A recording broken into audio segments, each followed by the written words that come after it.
Hello, my name is Edgar, and I am here with Will, Paige, Zaul, and Trayson. And we will be giving a presentation about leadership, about different kinds of leadership styles, their ups, their downs, why it's always good to have a leader, and how you can improve on your own leadership style. All right, to get started, we're going to talk about how leadership is a crucial role when working in groups. The leader is the person who's in charge, and there should always be that one person within a group or team. They will be giving out the roles in the group and just make sure that the team is getting the job done in order for them to be successful.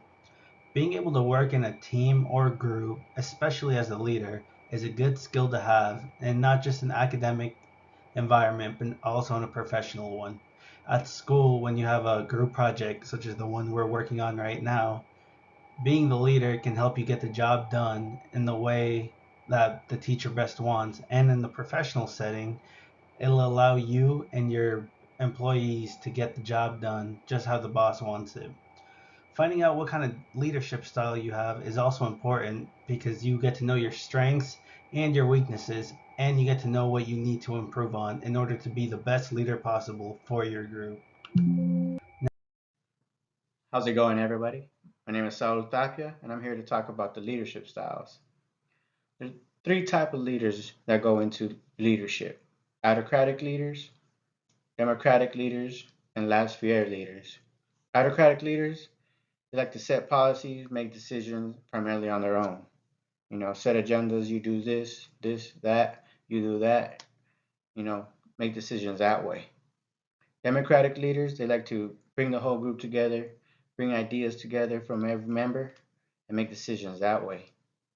Last fear leaders, they're more hands off. You know, you get set set a certain assignment within the presentation, and you work your magic that way. And then at the end, we bring all those members together and make the presentation great.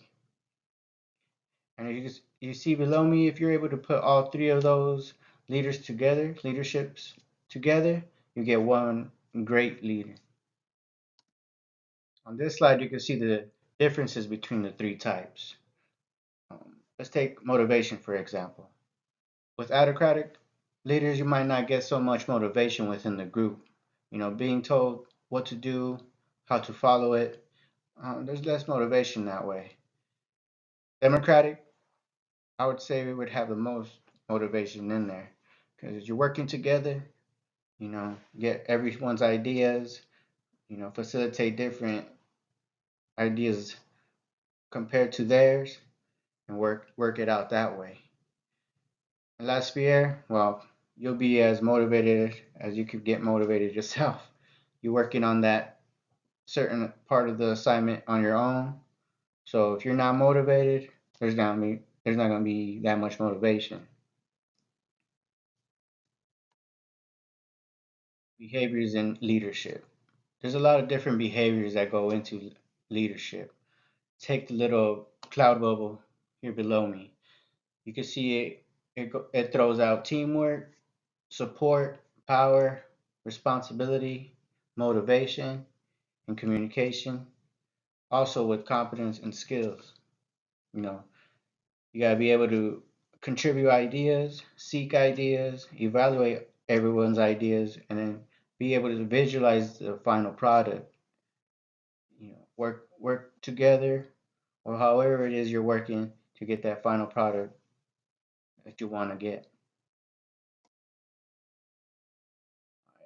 Within autocratic, democratic, and laissez-faire leaders, you'll get different leadership styles like directive, participative, supportive, and achievement oriented.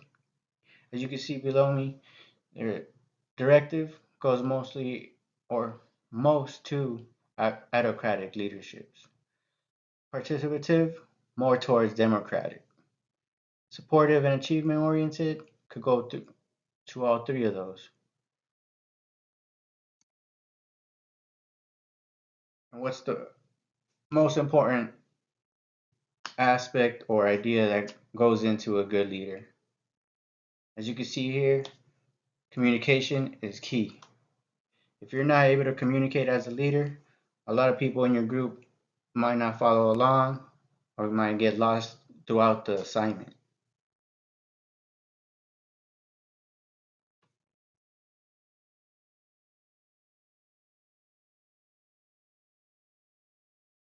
My name is Trayson Adams, and the topics I'm speaking about today are group roles and group communication functions. There are two different distinct sets of group roles. There are the functional roles and there are the maintenance roles. Now, what the functional roles are the task leader, the expediter, the information provider, the information seeker, the gatekeeper, and the recorder. These roles matter because without each of these roles, the group will cease to function um, in achieving the goals and finishing the assignments and finishing the projects they have set. I'm going to explain to you what each one of these roles is. The task leader, well, not the entire leader of the group, is somebody who's leading the specific task, the specific piece of a project. Somebody who's more artistically inclined is going to be the task leader for when it comes to brainstorming, coming up with ideas and solutions, whereas somebody who is more engineeringly designed is able to take the task leader from the previous task, which was brainstorming, and make those ideas a reality, the more logistical person. The task leader rotates through each individual. The information provider is more of the idea man. This is the person coming up with the ideas, and this is really the person who is spitting out a lot of ideas, whether quality or not. They're just coming up with information and throwing it out there. Their compatriot is the information seeker. The information seeker is the person who's taking in all of these ideas and things and separating the quality and the not, and being able to make the unquality ones better, or maybe even push them to their maximum limit of potential, making the quality ideas, even elevating those higher because they continually ask questions and they want to make things better. The gatekeeper is the person who reigns in the conversation. They allow everybody to speak. They make sure that one person isn't dominating, and they make sure that one person who might not contribute is contributing. They are kind of like the person who makes sure that the conversations about the projects or assignments go well. The final functional role is the recorder. This person, their job is relatively simple. They make sure that they keep track of all the main points of every meeting, and their functionality is to make sure that if somebody's not there, they're going to be able to extend the important information from the meeting to everybody else. That will allow everybody to stay on the same page. And we need to look through backlogs, see who said what, who did what, and who didn't do what, where. The recorder is the person that you're going to want to go to because they're going to have all that information. These roles matter because without one of them, the system of the functional group will fall apart. Without a task leader, there is no direction. Without an expediter, there is no goal. Without an information provider, there is no ideas. Without an information seeker, there are no ideas. Each one of these plays a very important role. The next kind of roles are maintenance roles. These are more emotional and supportive. There's the socio-emotional leader. This is the kind of person who makes sure everybody is heard, makes sure everybody is supported when they say something, and so they don't feel like they're being completely unlistened to. The next person is the supporter. They're much like the socio-emotional leader, but instead of being more outwardly and during projects, they're going to talk to each individual one-on-one, make sure they feel heard, make sure they feel comfortable. The caveat with this is that this person may not feel very important because everything they do is very one-on-one and very personal. The next maintenance role is the tension releaser. This person is somebody who's naturally funny and able to diffuse tension between two people in a group. Next person is the harmonizer. This person makes sure tension doesn't even happen in the first place. It allows people to communicate, and it allows people to see where each other stands on certain topics. The next person is the interpreter. This person is the kind of person who's going to make sure that everybody sees eye to eye despite differences. These kinds of things are what make a group function, and without them, a group will fall apart, either on a slow burn later time or rapidly. Group communication is an extremely important piece when it comes to projects. It's a group. You need to communicate, you need to collaborate, and you need to work together.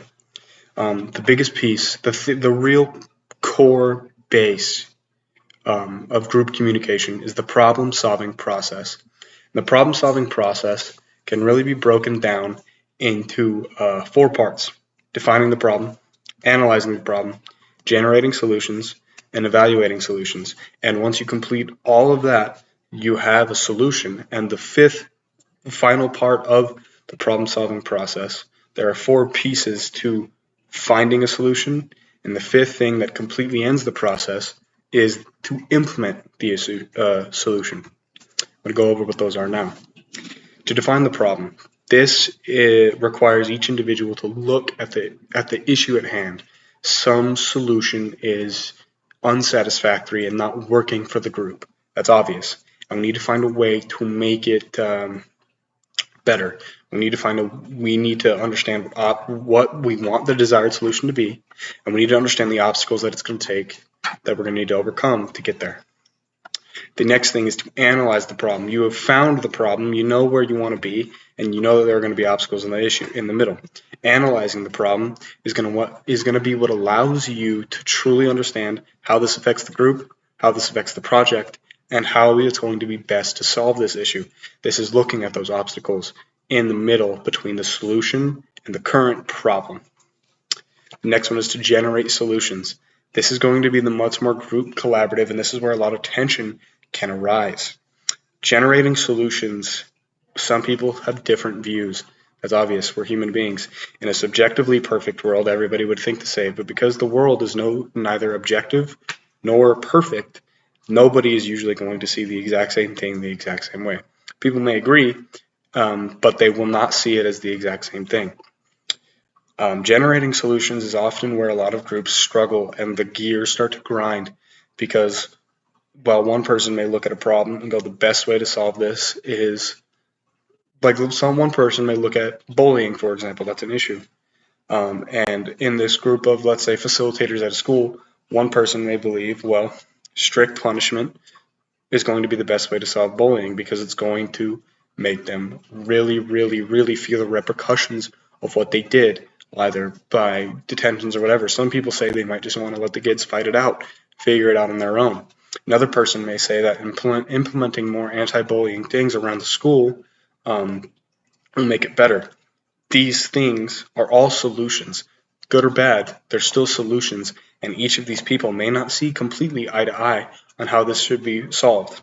And this could cause tension, absolutely. This could cause personal issues between the people with differing solutions. The next step is to evaluate those solutions.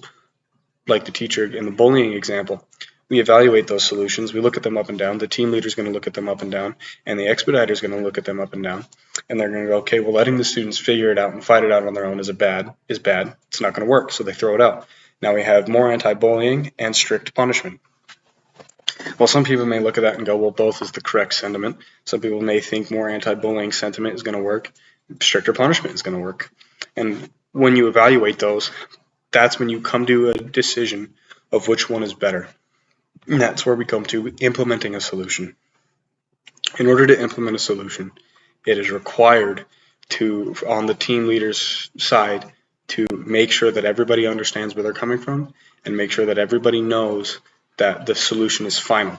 When the solution is picked, some people are probably going to be unhappy, but they're going to have to understand that from the group, this is the best solution possible. Dealing with people who make decisions that you don't agree with is difficult.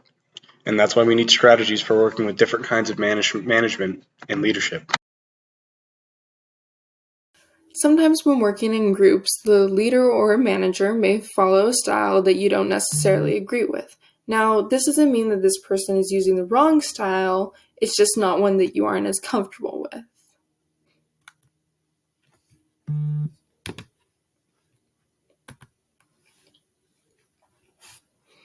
Sometimes when working with a manager,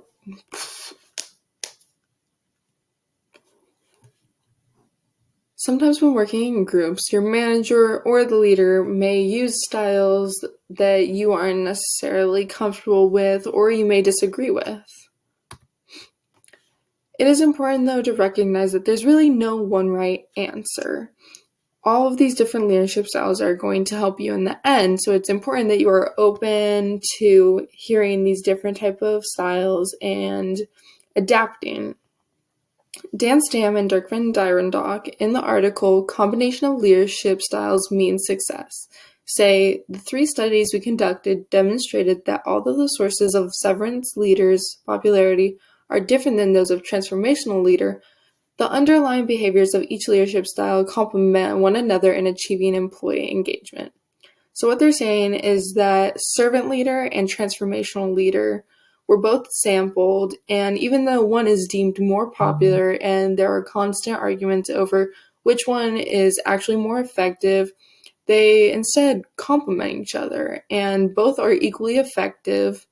And it's important that we are open and we're willing to adapt to these leadership styles, because even though one may seem better, it doesn't necessarily mean that they're going to be better in every situation. Although working in groups can be hard, it is important to utilize these different leadership styles that people bring. The article Influence of Different Leadership Styles on the Entrepreneurial Process, a Qualitative Study by Juliana Baltazar and Mario Franco discusses in order to increase knowledge in this domain and help leaders and firms to reformulate their strategies with the best adaptation of leadership styles to the different phases of entrepreneurial process. Even though they're specifically talking about the entrepreneurial process, it can be applied to many different things, such as group projects.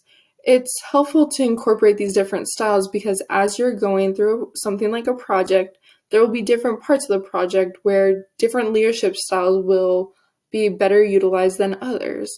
So, in short term, basically, one style that works for the beginning portion of the project, it may not work at the end of the project. So it's important to be open to everyone's ideas and hear everyone's different leadership styles so that you can really get the most effective use out of it. Now, understanding how different leadership and management styles are useful is a very important step, but you also have to be able to develop these different leadership styles as well. Character traits. Here's how we develop leadership styles.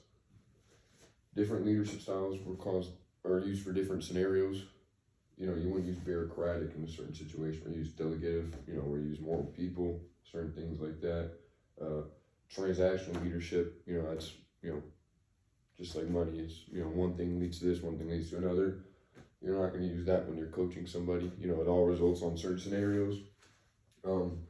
All leadership styles are different. That's why we have this 10 types of leadership styles. They are all different. They all are for different scenarios and occasions. It's important to know your own style and the people that you work with. That's pretty self-explanatory. It's important to know who you're working with and who you are. Different challenges and benefits come with each type. This was a study done by James Hart. It just showed that, to overcome certain parts and challenges that you need to push through, and different leadership styles can help with that. Here's how we develop leadership styles: through workshops. Mentorship and coaching is a great way to learn new skills.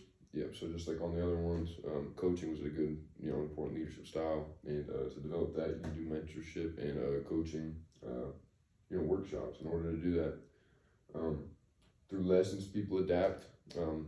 Failure is always one of the best way to measure, change and lessons. Failure is, it's always hard to learn from your success, but once you fail, those lessons, that's how people adapt. You see over there, new mindset equals new results, and that's just after you fail a couple times, your mindset may change. Learning new leadership skills allow for better results. The more leadership skills you have, the more diversified you are. The more stuff you're allowed to do. Personal confidence increases with leadership. That just makes sense because if you're confident in yourself, you're gonna be a good leader, and that all kind of intertwines with one another. Internal reasoning can change. When you have conflict, or not even conflict, when you're just talking to one another and they, enlighten you with what they're thinking, you might change your mindset, and who knows? That's what people do. That's why we communicate. That's why we have stuff like that. That's why we, use leadership, is to have communication and to talk and to speak on that. Another way we can develop leadership is through feedback. Feedback can build trust through employees and through just other people like that, bosses, a whole bunch of stuff like that. Just goes all throughout the company. It really matters. Asking for feedback shows transparency. By transparency, it's another word for like growth. Shows that you're weak, show that you're vulnerable, but you're willing to learn and get better. That's very important when you're in the business world.